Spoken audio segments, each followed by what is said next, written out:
À quoi sert un mail ou à quoi ne devrait-il pas servir? Je vais commencer par les contre-exemples.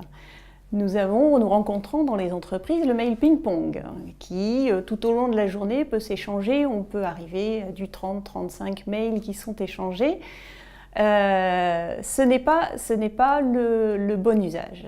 Également, le mail flamme, c'est-à-dire réponse à chaud, quelque chose me gêne, me perturbe, vite, je réponds sous le coup de la colère et je renvoie un mail qui lui-même peut être incendiaire, c'est le cas de le dire, et qui peut en général provoquer ce que l'on appelle un retour de flamme. On a le mail parapluie, je me mets à l'abri en disant à ma hiérarchie que mais non, ça n'ira pas, ça ne marchera pas. Et de ce fait-là, je me couvre, tout va bien, j'ai prévenu, j'ai ouvert le parapluie. Et on a également le mail patate chaude, par exemple. Je reçois un problème, une question qui me gêne, hop, je le transfère à mon voisin qui est sûrement beaucoup plus compétent pour résoudre cette question-là. Je pense que le mail n'est absolument pas destiné à ces usages-là. Je distingue 4 grandes catégories de mails. Le premier étant le mail récapitulatif et confirmation, c'est-à-dire que le mail vient en résumé d'un débat qui a eu lieu précédemment à l'oral, en présentiel ou au téléphone, et le mail va venir confirmer ce que l'on s'est dit, confirmer les décisions qui ont été prises au cours de cette discussion. Ensuite, nous avons le mail demande d'action à un groupe de personnes suffisamment important et disséminé qu'on ne peut pas joindre forcément un par téléphone. Nous vous prions de remplir tel tableau pour nous faire un reporting sur ce sujet-là. Ça, c'est le mail de demande d'action groupée. En troisième élément, nous avons le mail diffusion d'informations qui n'attend pas de réponse, information générale à un groupe plus ou moins important, qui peut être d'ailleurs très important.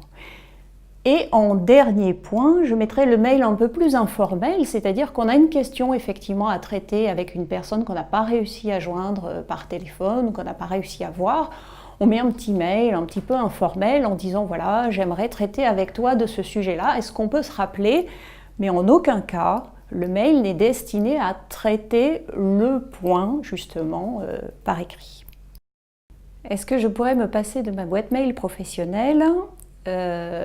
Aujourd'hui, sans doute pas encore.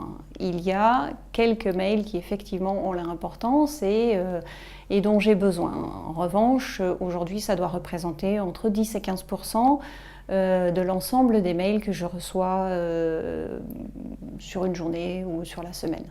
Je reçois énormément de mails à titre informatif.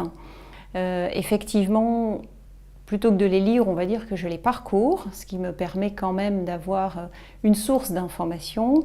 Je n'accorde pas la même importance à tous les mails que je reçois et je ne réponds pas à tous les mails que je reçois. Effectivement, certains mails étant à titre purement informatif ne nécessitent pas de réponse. Le mail est indéniablement un accélérateur de communication. Alors par contre, ce qui est assez rigolo quand même avec le mail, il s'est terriblement développé et avant les gens parlaient beaucoup plus entre eux. Un collègue allait voir son collègue dans le bureau d'à côté. Maintenant, il se dit que grâce au mail, il va avoir une trace de l'échange, il va avoir une trace de sa réponse. Et donc, au lieu d'aller dire bonjour à son collègue, il va quand même tomber dans une certaine civilité du mail. Le mail a quand même évolué. On dit bonjour maintenant dans les mails, on dit au revoir, on dit bien cordialement, bien à toi, on signe. Mais au milieu, on met des choses importantes. Genre, j'ai cette position sur tel dossier, qu'en penses-tu? La messagerie est un outil qui commence à avoir une bonne vingtaine d'années et souvent on échange en se disant mais à quoi servait la messagerie, à quoi elle peut servir, pourquoi j'envoie des mails, etc. Différents besoins peuvent être couverts par l'utilisation de la messagerie et l'envoi de mails. On pourrait prendre comme exemple les négociations contractuelles. Auparavant, lorsque deux partenaires se mettaient autour de la table pour élaborer un contrat, pour savoir s'ils allaient conclure une affaire, on se mettait autour de la table, on prenait des décisions, on faisait des comptes rendus, qui souvent étaient des comptes rendus papier, et on échangeait par courrier, en recommandé ou non, selon l'importance que l'on voulait donner à cet échange.